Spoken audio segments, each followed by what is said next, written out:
안녕하세요. 오늘도 사연살롱을 찾아주셔서 감사합니다.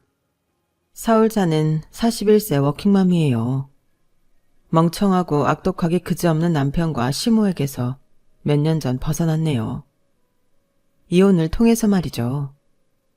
그리고 차분히 준비하여 그들에게 처절한 복수를 해주었어요. 인생의 나락으로 빠진 전 남편은 제발 한 푼만 달라며 사정사정을 하고 있지만 무조건 연락 차단하고 있네요. 그래도 제 아이의 아빠이고 한때 가족이었던 사람에게 무슨 복수식이나 하는지 의아해하시는 분들도 있겠죠. 하지만 제가 당한 사연을 다 아시게 되면 제 편을 들어주실 거라 믿어요. 일단 남편과 시모는 저희 친정이 못 사는 줄로만 알고 엄청 무시했었죠.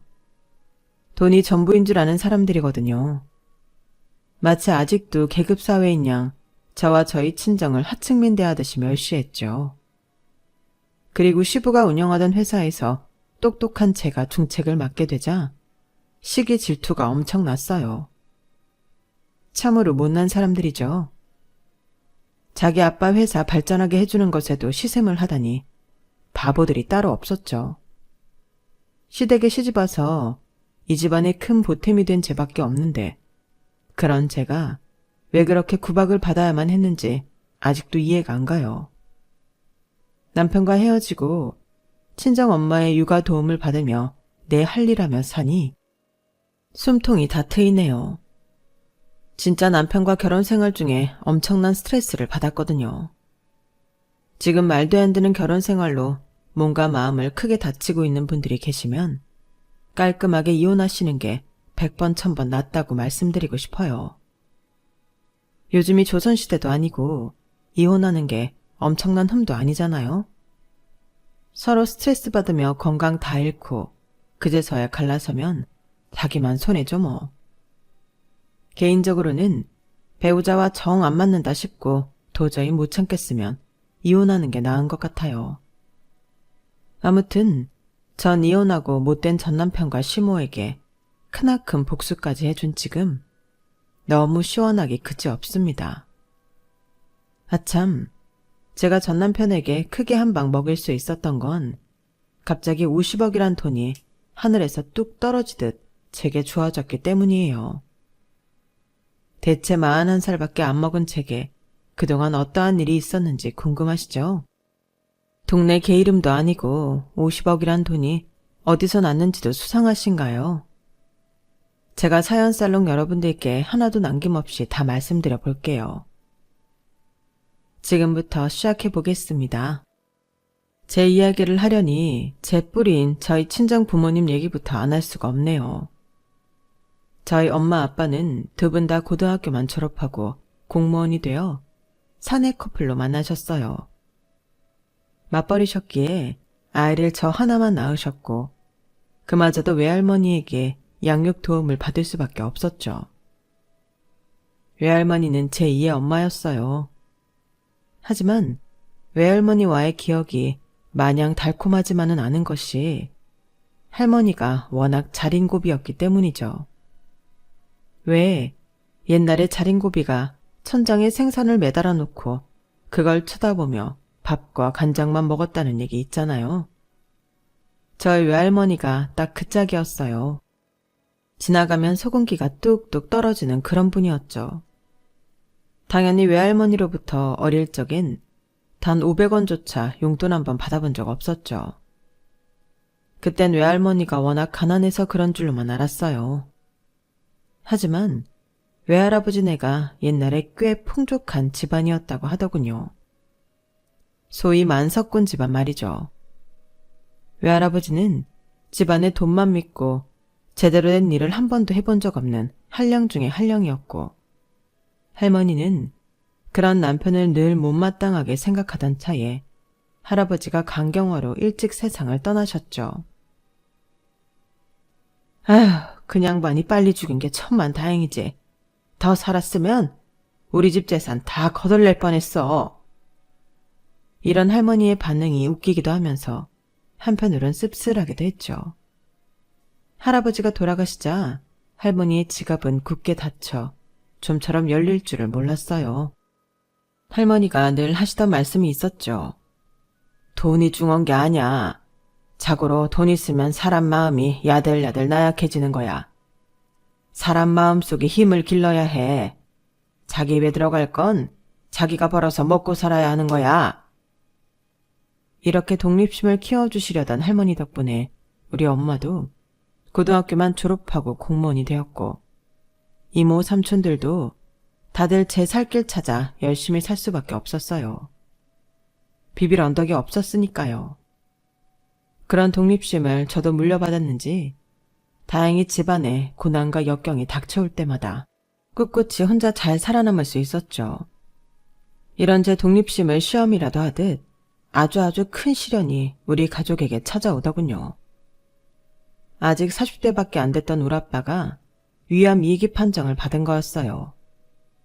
워낙 긍정적이고 삶에 대한 열정이 넘쳤던 아빠였기에 위암 따위 충분히 이겨낼 수 있을 거라 믿었어요.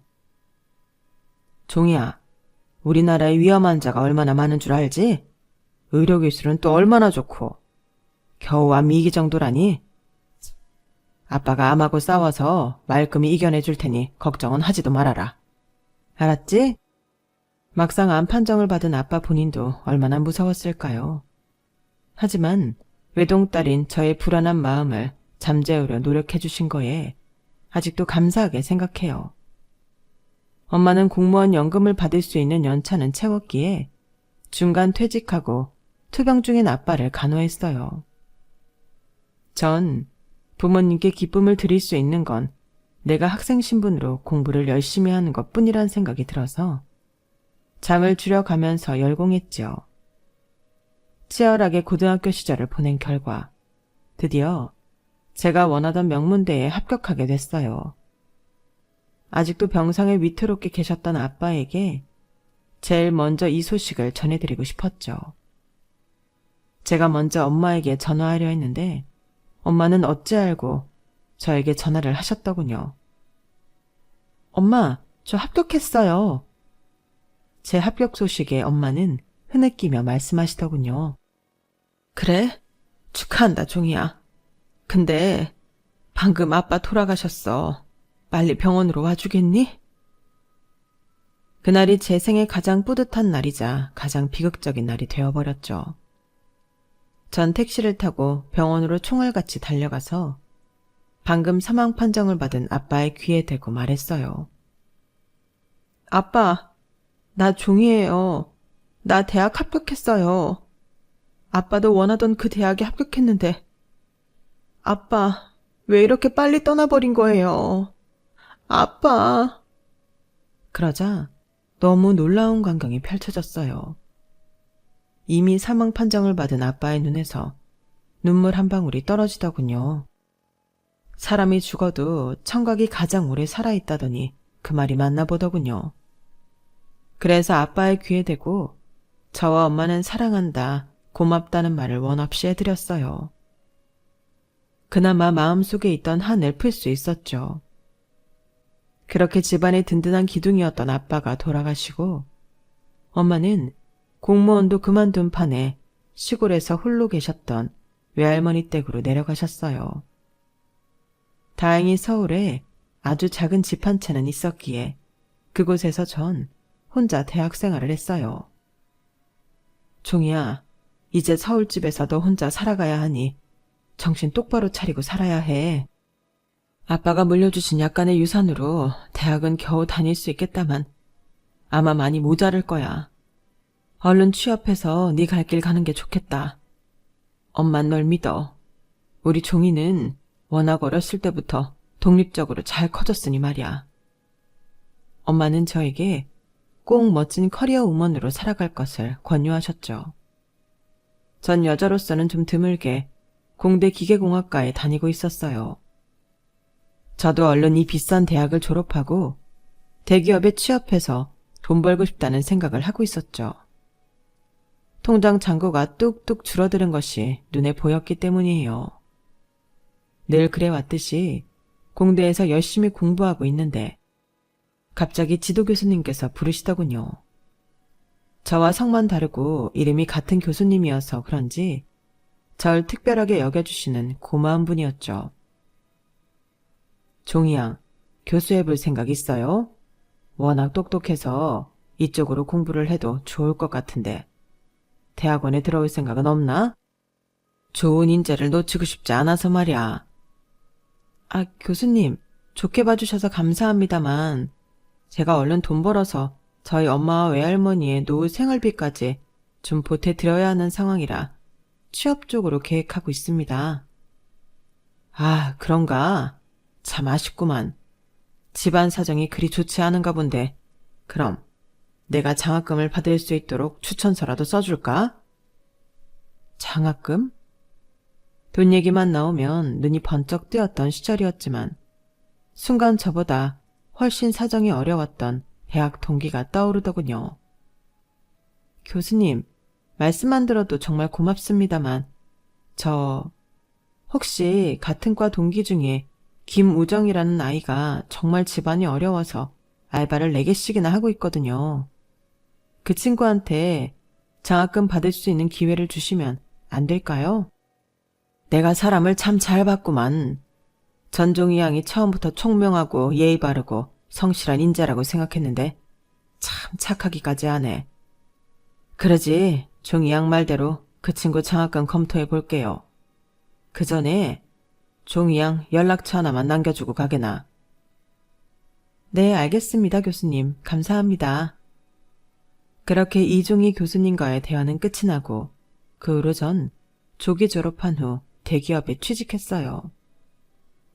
여전히 성실하게 열심히 생활하는 건 마찬가지였지만 돈을 내고 다니는 거랑 돈을 벌면서 다니는 거랑은 천지 차이였어요. 따박따박 나오는 월급이 통장에 찍힌 걸 보면 그렇게 기쁠 수가 없었어요. 대기업이라 월급도 꽤 괜찮더군요. 그렇게 돈 버는 재미를 느끼며 한 5, 6년은 경주마처럼 일만 하면서 산 것 같아요. 중간중간에 소개팅도 하고 대시하는 남자도 간혹 있었지만 제가 하도 연락도 잘 안 하고 맨날 일만 하니 삐져서 더 이상 들이대지도 않더군요. 그렇게 30살 가까운 나이까지 모쏠로 살았더랬죠. 제일 아까운 20대를 일만 하면서 보냈네요. 지금 생각하면 참 바보 같아요. 그런데 제 성격이 원래 뭐 아니면 도인 성격이라 당최 일과 데이트 병행이 안 되더라고요. 그날도 회사에서 일에 쩌들어 지내고 있었는데 6년 전 마지막으로 대화했던 이종희 교수님께 전화가 오더군요. 성격 좋은 너털웃음을 크게 짓는 교수님의 목소리를 오랜만에 들으니 참으로 반가웠죠. 전종이 양 연락처 맞죠? 오랜만이에요. 학문 연구에 뼈를 묻겠다고 해놓고는 대학을 박차고 나와서 한 5년 전부터 사업을 시작했어요. 초반에 잘 치고 나가다가 능력 있던 동업자가 건강 문제로 사업에서 빠지면서 잠시 삐걱거리고 있네요. 우리 회사에 똑똑한 인재가 절실한 요즘이라서 종이양 생각이 번쩍 들더군요. 지금 대기업 다니고 있는 거 알아요. 그 정도 수준의 조건을 맞춰줄 테니 혹시 우리 회사에서 일해볼 생각 없나요? 자율권을 많이 줄게요. 마치 사장처럼 진취적으로 프로젝트를 꾸려나가도 좋아요. 용의 꼬리가 되기보단 이곳에서 왕노릇하는 거 어때요? 평소 대기업에서 일하며 일에 대한 갈증을 많이 느끼고 있던 터라 교수님의 갑작스런 제안에 솔깃했어요. 교수님을 찾아뵈면서 다시 한번 교수님이 차려놓은 회사에 확신이 들게 되었고 제안을 수락하게 이르렀죠. 주변에선 다 말렸지만 왕노릇하게 해주겠다는 교수님, 아니 사장님의 제안이 제 마음에 확 박혔어요. 게다가 이쪽 업계에서 얼마나 잘 나가는 실력 있는 교수님인 줄 알고 있었기에 수락한 것도 있었어요. 전 길게 고민 안 하고 곧바로 이직을 했어요. 첫 출근 축하해요. 종양. 아니, 정 과장이 우리 회사에 입성해주니 내가 다 든든하게 느껴지네요. 진심으로 고마워요. 자, 이쪽은 우리 아들이니 인사해요. 앞으로 같이 일하게 될 거예요. 아, 아드님이시군요. 안녕하세요. 전종이라고 합니다. 앞으로 잘 부탁드려요. 제가 잘 부탁드려야죠. 전 이민철이라고 합니다. 저희 아버지가 종인 씨한테 거는 기대가 참 크세요. 학교 다닐 때부터 비범한 인재였다고 칭찬하시면서 말이죠. 전 미국에서 공부만 해왔고 아직 회사 경험이 없어서 업무적으로는 신입이나 다름없습니다. 앞으로 잘 부탁드려요. 교수님, 아니 사장님이 워낙 훤칠하신 분이긴 했어도 그 아들이란 사람은 진짜 탤런트 뺨치게 생겼더군요. 안경 낀 모습이 어찌나 지적이고 똑똑해 보이던지 첫눈에 뿅 가버렸네요. 하지만 어디까지나 공적인 자리이니 그 남자한테 첫눈에 반한 내색 따윈 하지 않고 새로운 회사 생활을 시작했죠. 사장님은 제게 거는 기대만큼 빠른 업무 추진을 원했어요. 양적으로 업무가 많았다기보단 대기업의 시스템을 끌고 와서 이곳 회사에 정착시켜주길 원했죠. 그런데 그것보다 더 책임이 막중해 떤 업무는 바로 자기 아들 트레이닝 시키기였어요. 그렇게 잘생기고 스마트해 보였던 이민철 과장은 사장님 아들이었기에 타이틀만 과장이지 정말 업무에 대해 아무것도 모르는 젬병이더군요. 마치 모든 걸 다 알고 있을 것 같던 그 지적인 외모와는 딴판으로 멍청하기 짝이 없었어요. 제가 워낙 일욕심이 있다 보니 제 업무를 하면서 동시에 이민철 과장에게 일을 가르치는 것이 힘에 부치더군요. 이 과장에게 솔직하게 털어놨죠. 이 과장님, 제 업무하기도 바빠 죽겠는데 과장님 일 가르쳐드리기가 힘드네요. 사장님께 말씀드려서 다른 분께 부탁하면 안 될까요? 안 돼요. 사장 아들인지라 오랜 시간 고민하다가 하소연한 건데 단칼에 안 된다고 하니 좀 황당했어요. 왜 안 된다는 거죠?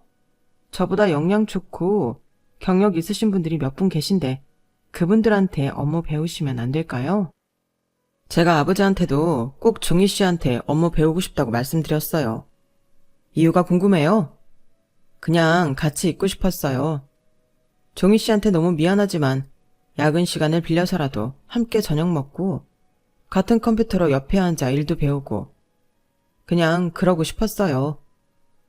이제 와서 얘기해서 미안해요. 말 나온 김에 우리 와인 한잔 하러 갈래요? 전하기 어려운 말을 꺼낸 건데 갑자기 분위기가 이렇게 흘러가니 당황했지만 싫진 않았어요.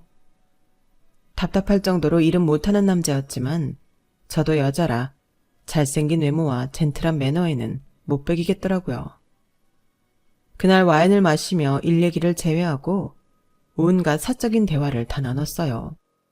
한 30분 정도 지났으려나 하고 시계를 보니 어느덧 4시간이 흘렀더라고요. 시간 가는 줄 모르고 내 앞에 앉아 사람 좋은 웃음을 날리는 이 남자한테 홀딱 빠져버린 거죠. 늦게 배운 도둑질이 무섭다고 그날 와인바에서 우리 둘은 손잡고 나오며 연인이 되었고 급속도로 서로에게 빠져들었네요. 사내 커플로 비밀 연애를 하는 것이 어찌나 재미있던지 비상계단에서 뽀뽀를 하기도 하고 사내 메신저로 데이트 약속을 잡기도 했죠. 그도 그럴 것이 나이 30이 되도록 못소린 저의 첫 연애였으니 모든 게 다 새롭고 재미있더군요.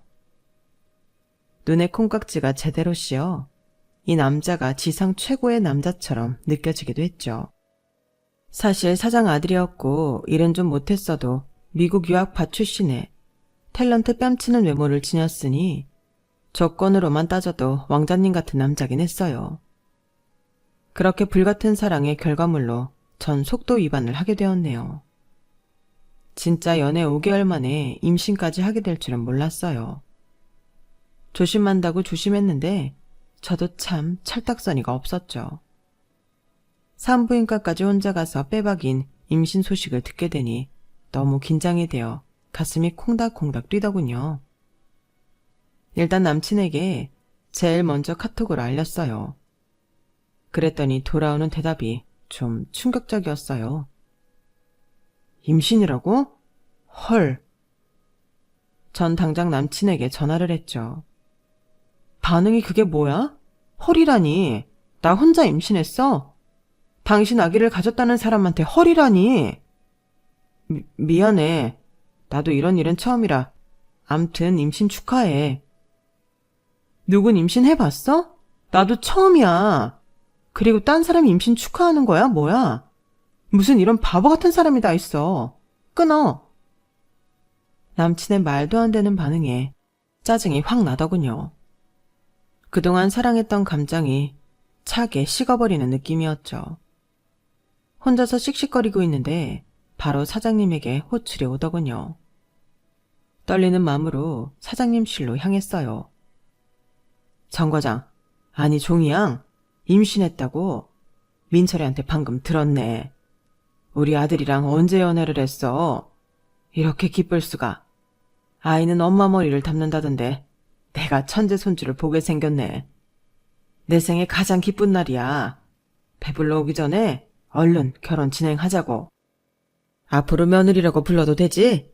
나한테도 이제 아버님이라고 부르라고. 민철 엄마한테도 잘 말해놓을 테니 조만간 혼인신고도 하고 빨리 결혼식도 올리고 합시다. 남친의 뜨뜻미지근한 반응에 실망했었는데 사장님, 아니 예부시부의 긍정적인 반응에 마음이 좀 놓이더군요. 그런데 문제는 예비시모였죠. 며칠 뒤 여느 때와 다름없이 회사에 출근하여 일을 하고 있는데 사무실로 예비시모가 찾아왔죠. 제 이름을 크게 부르며 절 찾더군요. 전종이 이 여자 어딨어? 대체 누가 전종이야? 이 여우 같은 년. 제가 전종입니다만 누구시죠?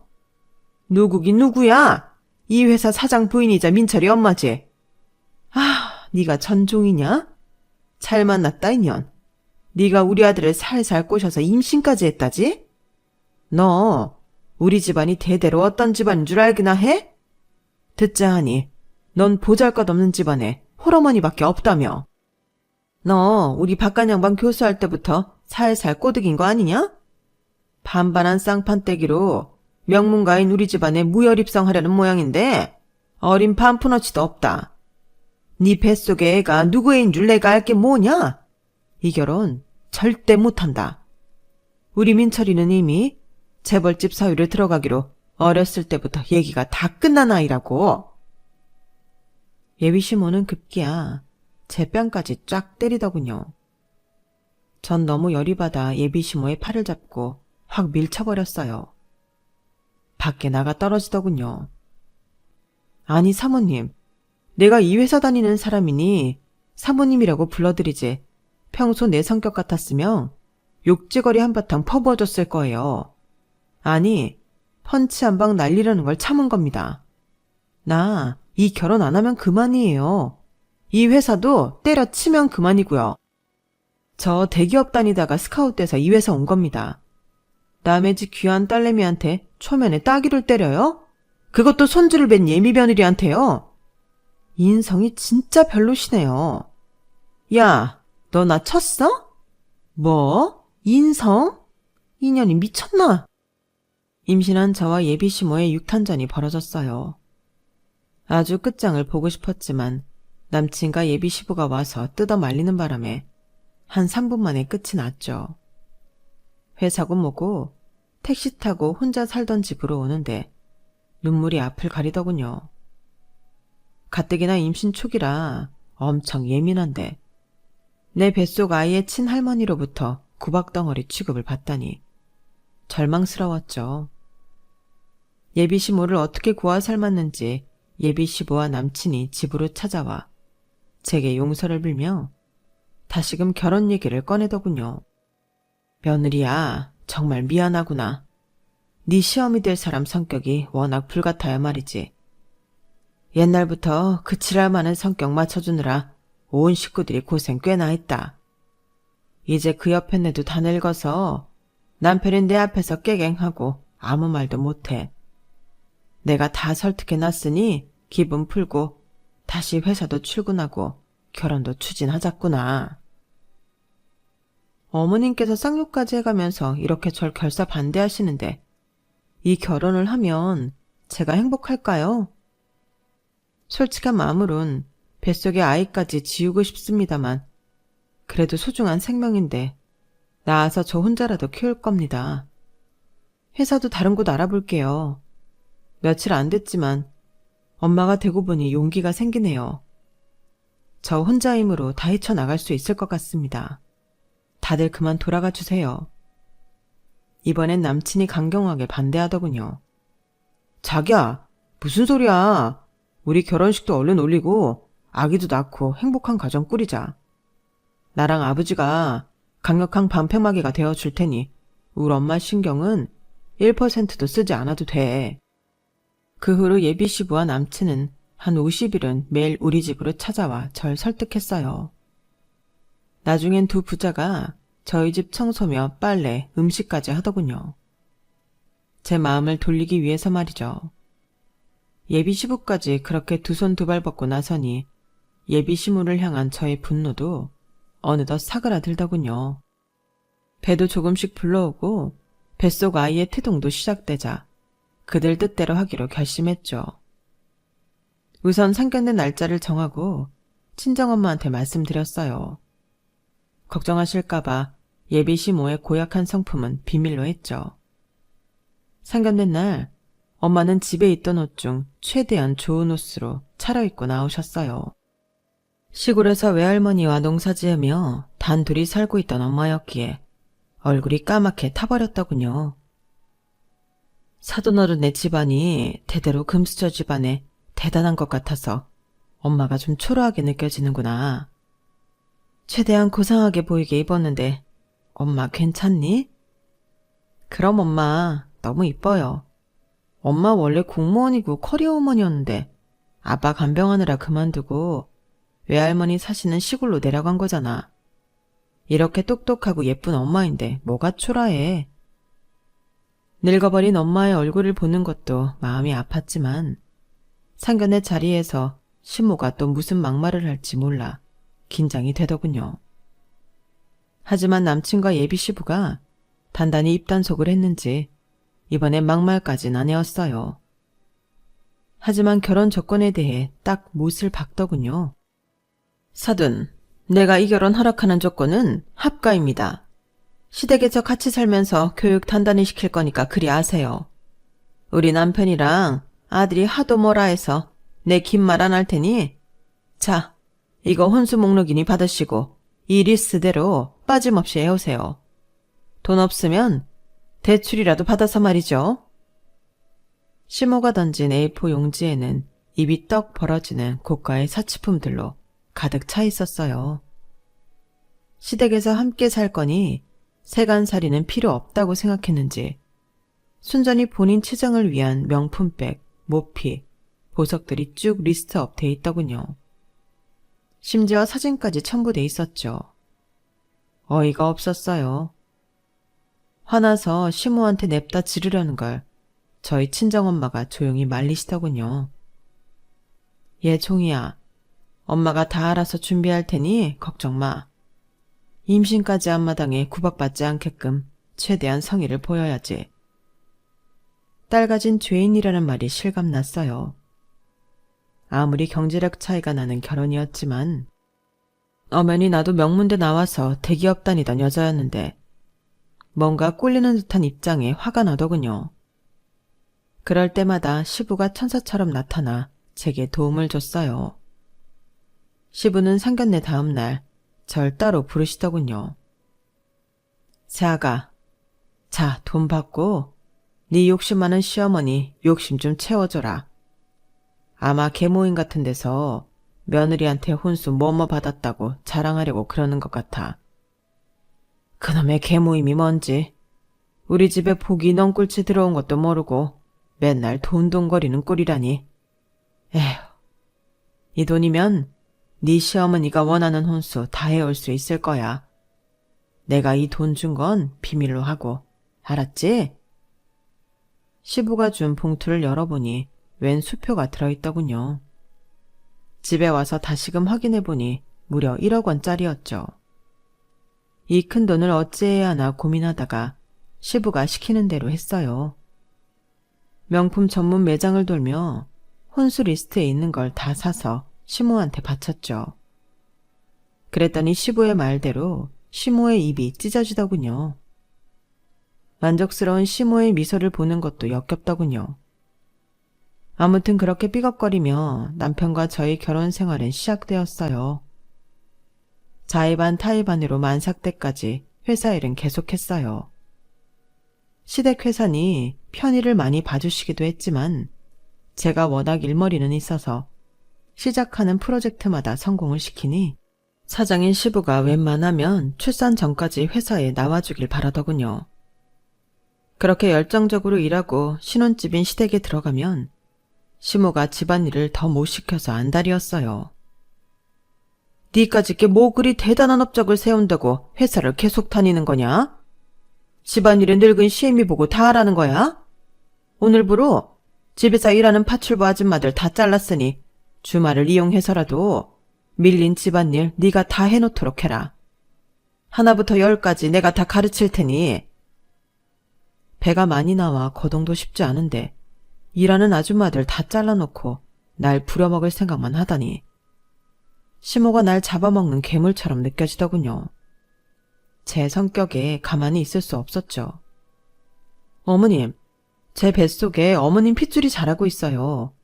이 아이가 세상에 잘 태어날 수 있게끔 도와주셔도 시원찮을 판에 시댁 회사 일까지 하며 집안일까지 저보고 하라고요? 저는 그렇게는 못해요. 야, 너 내가 이럴 줄 알았다. 못돼 먹은 년 같으니라고. 돈 없으면 시집와서 돈값을 해야지. 어디서 백날 첫날 시애미한테 눈을 부릅뜨고 대들어? 이렇게 시모와 큰 소리가 나자 시부가 방에서 나와 제 편을 들어줬어요. 어이 민철 엄마, 왜 임신한 며느리한테 또 난리야? 여자의 적은 여자라더니 당신도 임신해 봐서 며느리 힘든 거 잘 알 텐데 집안일이나 시키러 들어. 우리 며느리가 우리 회사 입사한 후로 매출이 수직 상승한 거 몰라? 복덩이가 집에 들어왔는데 왜 구박 못해 안달이야. 똑똑한 며느리 집안일 시키지 말고 내일부로 다시 파출부 아줌마들 뽑아서 시켜. 집에만 있는 여편 내가 집안일 손끝 하나 안 대려고 하고 다 참. 이렇게 늘 쉴드를 쳐주던 시부가 너무 고마웠어요. 집안에서 유일한 방패막이었죠. 그동안 남편은 뭐 했냐고요? 그 인간은 한량 중에 한량이었어요. 연애할 때 시부 회사에서 일하는 척 했던 것도 다 연기였더군요. 그렇게 노는 걸 좋아하고 자는 걸 좋아하는 사람인 줄은 꿈에도 몰랐어요. 완전히 잠만보가 따로 없었죠. 자기야, 왜 요즘 회사도 안 나가는 거야? 이렇게 만삭인 나도 출근하는데. 아무리 아버님 회사라도 과장으로서 해야 할 일이 있는데 마음대로 무단결근해도 되는 거냐고. 어? 아, 몰라. 나 더 잘 거야. 미국에서 시차 적응이 아직도 안 됐나 봐. 아침에 도저히 못 일어나겠어. 아, 졸려. 이불 밖은 위험해. 능력 있는 우리 아버지가 돈 많이 벌어오는데 나까지 움직여야 해? 그렇게 회사 일이 좋으면 자기나 계속 다니든가. 미국에서 온 지 1년이 넘었다면서 무슨 시차 적응 타령이야. 자기 이렇게까지 게으르고 책임감 없는 사람인 줄 몰랐어. 진짜 배신감 느낀다고. 아, 배 아파. 아. 전 게으른 남편과 싸우며 진통을 느꼈고 바로 119에 실려가 출산에 돌입하게 됐어요. 마치 바로 태어날 것처럼 진통이 세게 왔지만 아이는 좀처럼 나오지 않더군요. 제가 끙끙 앓고 있는 동안 남편은 제 옆에서 실실 웃으며 만화책을 읽었어요. 그것도 시리즈별로 잔뜩 쌓아놓고 말이죠.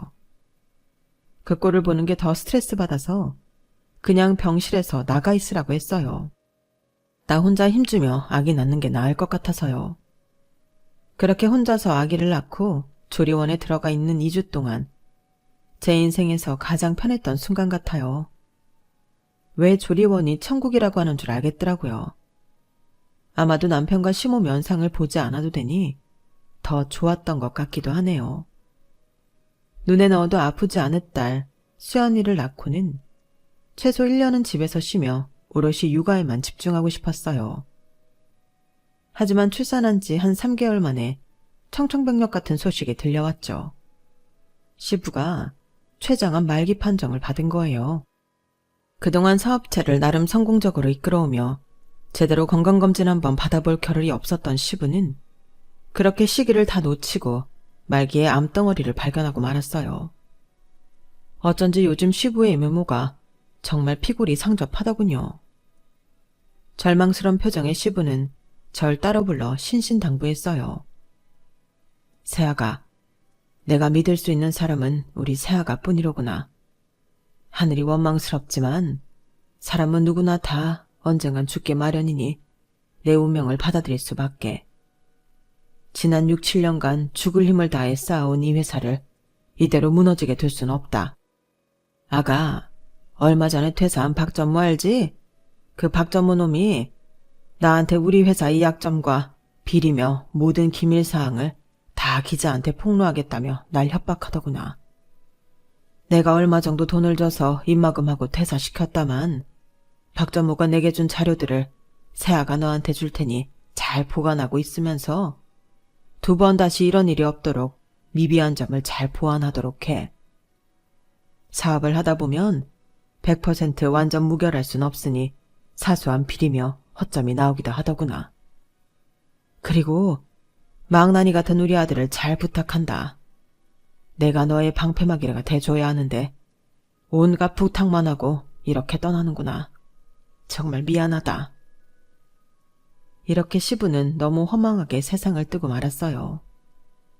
장례식장에서 누가 자식인지 헷갈릴 정도로 남편보다 오히려 제가 더 많이 울었네요. 마치 내 친아버지가 돌아가시는 느낌이었죠. 저를 비롯한 회사 임직원들의 우려에도 불구하고 시모의 강력한 뜻으로 남편이 사장 자리에 올랐죠. 그 후의 일들은 불보듯 뻔했어요. 사장이 회사에 출근하는 날보다 집에서 만화책 보는 날이 더 많았으니까요. 그렇게 회사가 서서히 침몰해 가던 중 시골에 사시던 저희 친정엄마 환갑이 돌아왔어요. 회사 생활이며 아이 키우는 것, 결혼 생활 등이 지쳐 친정엄마에게 연락도 제대로 못 드리고 사는 게 너무 죄송해서 생일잔치라도 치러드리고 싶었죠. 남편에게 카톡으로 친정엄마 환갑 얘기를 꺼냈어요. 그러자 잠시 후 단문이 오더군요. 장모님 환갑 선물로 돈 보냈으니 당신이 전달하든지 말든지 마음대로 해. 요즘 회사 사정이 어려우니 적당히 보냈어. 제 계좌를 확인해보고는 큰 충격을 받았네요. 남편이 보낸 돈은 단돈 5만 원. 자기 양말 한 짝도 백화점에서 10만 원짜리로 사시는 양반이 장모 환갑에 딸랑 5만 원을 보내다니.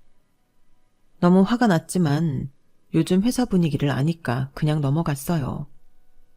그리고 2달 뒤 친정엄마와 동갑인 시모의 환갑이 돌아왔어요. 회사 사정이 어렵기는 마찬가지였는데 본인 엄마 환갑엔 크루즈 여행을 보내준다는 거 아니겠어요? 가격을 찾아보니 무려 1,000만 원짜리였죠. 그 사실을 알고는 남편한테 따져 물었어요. 당신 너무한 거 아니야? 우리 엄마 환갑 때 5만 원 넣어주더니 어머니 환갑 땐 뭐? 1,000만 원짜리 크루즈 여행? 하나뿐인 사위라고 우리 엄마가 시골에서 농사 지은 거 다 보내주고 해마다 보약해서 서울로 보낸 거 당신 다 잊었어? 사람이 어떻게 그럴 수 있어? 참네. 다 자기 수준에 맞춰서 즐겨야 탈이 안 나는 법이야. 우리 엄마는 강남 사모님으로만 살아왔고 당신 엄마는 시골 논밭에서만 몇 년째야. 아, 생각만 해도 거름 냄새, 똥 냄새 나는 곳이라니. 그런 곳에서 사는 장모 수준엔 5만 원도 과하지 뭐. 안 그래? 살면서 그렇게 화가 난 적은 처음인 것 같아요. 피가 거꾸로 솟는 기분에 금방이라도 쓰러질 것 같더라고요. 소파에 털썩 주저앉아서 남편한테 소리 질렀어요. 걔가 감히 사람의 수준을 노네? 당신은 걔만도 못한 놈이야. 당장 이혼해. 당신이 내 아이의 아빠란 사실이 소름 끼친다. 양육비나 매달 꼬박꼬박 넣으라고. 우리 엄마와 시모의 환갑 사건으로 우린 단칼에 갈라섰어요. 지금 생각해도 세상에서 가장 잘한 짓인 것 같네요. 전 친정엄마와 가사 도우미의 도움을 받으며 다른 회사에 취직했어요. 당장에 돈이 좀 들어가긴 했지만 그래도 우리 딸 수연이를 저 혼자 키워내려면 커리어를 어떻게든 이어나가야 했거든요. 저희 친정엄마가 서울로 올라와 우리 수연이를 봐주셔야 했기에 외할머니께서 홀로 시골에 남아 계시는 게 마음에 좀 걸리긴 하더군요. 하지만 워낙에 정정하셨기에 큰 걱정은 안 했죠. 그런데 앞불싸 고령의 노인이 홀로 있으니 말동무도 없으셨던 건지 금세 건강이 안 좋아지셨고 갑자기 돌아가시고 말았어요. 워낙 정정하셔서 다른 가족들 모두 100세는 채우실 거라 예상했는데 다들 너무 놀랐죠. 역시 인간에겐 외로움이 가장 큰 적인 것 같아요. 그런데 외할머니께서 돌아가신 후 더욱 놀라운 사실이 밝혀졌어요. 엄마와 외삼촌 이모들이 다들 뒤집어졌죠. 할머니의 유언과 유산을 보고서요. 종이야, 글쎄 네 할머니가 유산을 무려 50억 넘게 물려주셨단다. 그것도 세금이며 뭐며 다 떼고 형제들하고 다 나눈 금액이다. 뭐라고요? 외할머니가? 에이, 5천만 원이나 5억이겠죠. 구멍난 옷도 다 꿰매서 입으셨던 분인데 무슨 50억이에요. 그럼 총 자산이 몇백억 있으셨다는 건데 우리 할머니가 무슨 수로 그런 큰 재산이 있어요. 우리 아버지 쪽이 그 옛날 만석군 집이긴 했어. 99칸짜리 집에서 사셨던 분이니까. 아마 그 유산을 지금까지 몰래 갖고 계셨나 봐. 유언장 읽어보니 사람은 돈 많으면 열심히 안 살게 된다면서 꽁꽁 쥐고 계셨다더라. 우리 엄마지만 참으로 독한 양반이지. 어쨌든 엄마는 그 돈 필요 없어. 조금이지만 연금으로도 충분히 살 수 있으니까. 그 돈 다 네 명의로 돌려놓을 테니 다 갖고 가. 넌 충분히 똑똑하니까 잘 활용할 수 있을 거야. 엄마는 우리 딸 믿어. 이렇게 해서 갑자기 제 수중에 50억이라는 큰 돈이 떨어졌어요. 아마도 친정엄마는 하나뿐인 딸내미가 이혼하고 아기 키우며 돈까지 버느라 정신없이 사는 게 마음에 걸리셨던 것 같아요.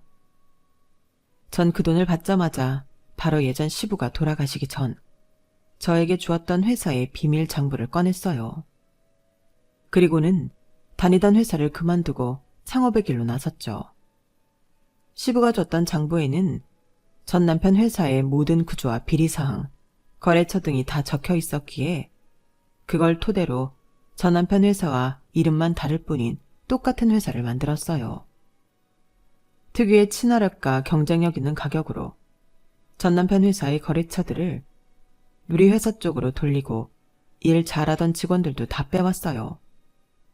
그리고는 전 남편 회사의 비리사항들을 언론사에 제보했어요. 안 좋은 폭로기사가 빵빵 터지고 전 남편 회사가 서서히 몰락해가는 게 눈에 보이더군요. 눈치 없고 일머리 없던 바지사장인 전 남편으로부터 그제서야 제게 연락이 왔어요. 수연 엄마, 당신이 우리 회사에 대한 폭로기사 제보했어? 그리고 요새 하나둘씩 직원들과 거래처 빼가는 게 당신네 회사라며. 쥐똥만큼의 돈도 없던 여자가 무슨 수로 회사 사장이 된 거야? 돈 많은 스폰서 영감이라도 하나 물은 거야? 당신 머리가 그것밖에 안 되니까 당신네 회사가 우리 회사에 의해 침몰당하고 있는 거야. 내 공격을 막을 실력이나 있나 몰라? 당분간 공격이 계속될 텐데 말이야. 내 최후의 복수는 당신의 회사 먹어버리는 거야. 당신이랑 당신 엄마가 결혼 전부터 내게 했던 짓거리랑 똑같이 해줄 거야. 미친 개처럼 물어뜯을 거라고. 우리 회사를 먹는다고? 수연 엄마, 자기야, 제발 이러지 마. 그래도 우리 아빠는 자기한테 잘해줬었잖아. 우리 아빠가 설립한 이 회사를 왜 망하게 하려고 해? 요즘 안 그래도 돈 없어서 백화점도 못 가고 일반 시장에서 장 봐다가 겨우 밥만 먹고 있어. 나 백화점 물건 아니면 못 입고 못 먹는 거야. 잘 알잖아. 한 번만 살려줘, 제발. 우리 회사 그냥 내버려두면 안 될까? 우리 수연이를 봐서라도 한 번만, 어? 우리 수연이? 그 더러운 입에서 감히 우리 수연이를 언급하더니. 당신이 애기 아빠면 양육비라도 제대로 줬어야 하는 거 아니야? 백화점 가서 처먹을 돈은 있고 우리 수연이 연필 한 자루 사줄 돈은 없었냐? 돈 없으면 그냥 닥치고 그냥 그렇게 살아.